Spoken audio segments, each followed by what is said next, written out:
Willie Le Roux is a Springbok legend. He is a two-time Rugby World Cup winner and has helped South Africa win the Rugby Championship twice, Freedom Cup and Mandela Plate.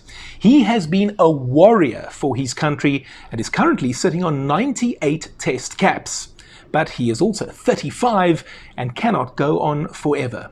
In this episode, you are going to get a front row seat as I pay tribute to this South African giant, look at his best attributes, talk about why he divides opinion among the fans, and try to predict what lies ahead for Willie.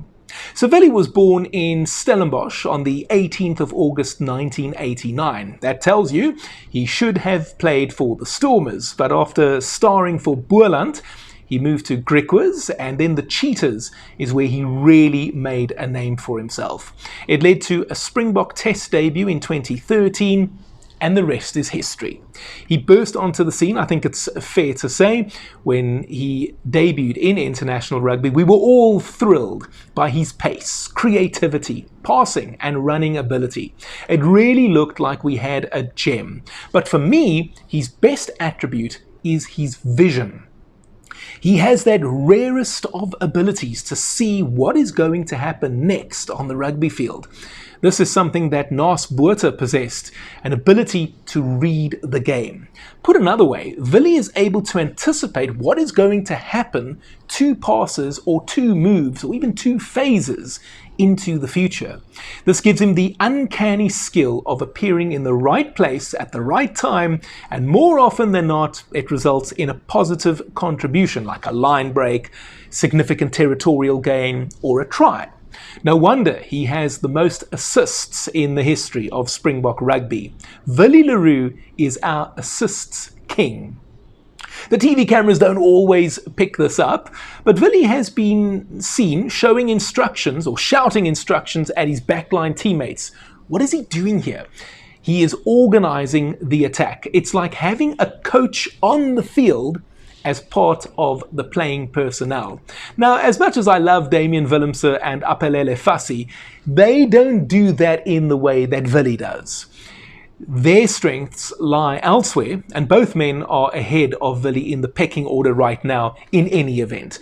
Now, I might get crucified for this, but I would rate Willie right up there with Andre Joubert if we're talking purely about his attacking prowess. Defensively is where Willie divides opinion the most. I think it's fair to say it's not his strongest attribute. Generally speaking, he is good enough in the same way that Fassi is good enough. Willemse is just a different beast at the back, of course. Now, Willie has been heavily criticized and even ridiculed for his defensive skills. And I will tell you the truth here, I have been one of those who have found fault with what he does in defense. No player is perfect, of course. And I think it's fair to say 98 tests in, that what he gives us on attack more than makes up for what he might not give us in defense. Perhaps you feel differently. Now, as mentioned, he cannot go on forever. He is 35, and the way I see it, third in the Springbok fullback pecking order right now. If everyone is fit, Damian Willemse is number 1, Aphelele Fassi is now number 2, Willie Le Roux is third. And given he is on 98 tests, I think Dr. Rassie Erasmus is going to give Willie a go in the Italy tests in July and or against Georgia. That will get him to his century. And then after that, there are a few things that could happen. 1, it's a case of thank you very much for your service to your country, but we're going to go forward with Damian and Aphelele now, or even Jordan Hendrickse. 2, Willie himself reads the tea leaves, so to speak, and says thank you for the memories, but it's now time to hang up my boots.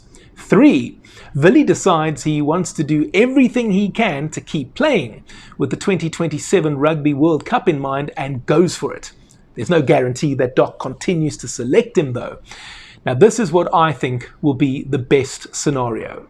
Number 2, Willie retires either by choice or after a frank discussion with Dr. Rassi. But Willie is then brought on board and joins the coaching staff with a specific role to mentor Damien Apelele primarily, and the rest of the backline as more of a secondary task. I don't believe you can teach vision, which I believe, as mentioned earlier, is Willie's best attribute. I think it's one of those things that you're born with. You either have it or you don't. But I do think you can work on your ability to anticipate things. Put another way, it's like the Canadian accent for me. I know this is going to come across as very left field, but stay with me. I could never tell the difference between a Canadian and an American accent. Maybe you are in the same boat. That was until someone explained it to me, what the difference was.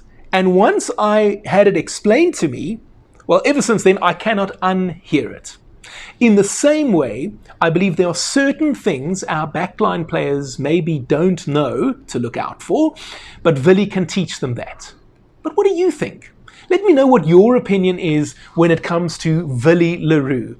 Do you agree with what I've had to say here? Do you think that the negatives actually override the positives? Or maybe you think, like I do, that the positives that Willie brings to the field are just so much, let's say, fantastic, that it kind of compensates for the negatives. I'd love to know what you think about what I've had to say here about Willie.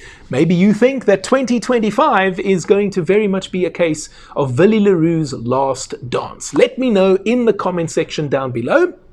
And while you're down there, you may as well make it a highlighted comment. You can do that by clicking on the heart sign. It has a dollar symbol inside of it. That will allow you the opportunity to make a highlighted comment, but also you will be given the opportunity to make a small donation to my channel. Now, it's in dollar terms, so that's US dollar, not Namibian dollar. And the way it works is you would make a comment, you make a small donation. I promise to reply to it, and I will also click the heart button on your comment. Now, the reason I'm looking for donations, guys, is because I want to go to Australia in 2027 and cover the Rugby World Cup for you with daily content from down under. But I'll need a little bit of funding. By the way, when you do click on Super Thanks, the donation is anything of your choice. It could be $1 if you're a Motsepe or a Rupert. It could be $100 million. It's entirely up to you, and I would be very, very grateful. And you know what, even if I don't end up being able to go to Australia in 27, I still would love to do this full time.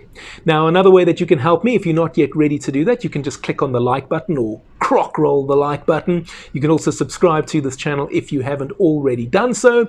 And I know I made a controversial comment at the beginning of the episode when I compared Willie Le Roux to Andre Joubert, and some of you might have thought, oh, sacrilege. Well, you know what? One of the best performing videos in the history of my channel is an interview, an exclusive interview with Andre Joubert. You can go and watch that video with Juba right over here. It's on your screen right now.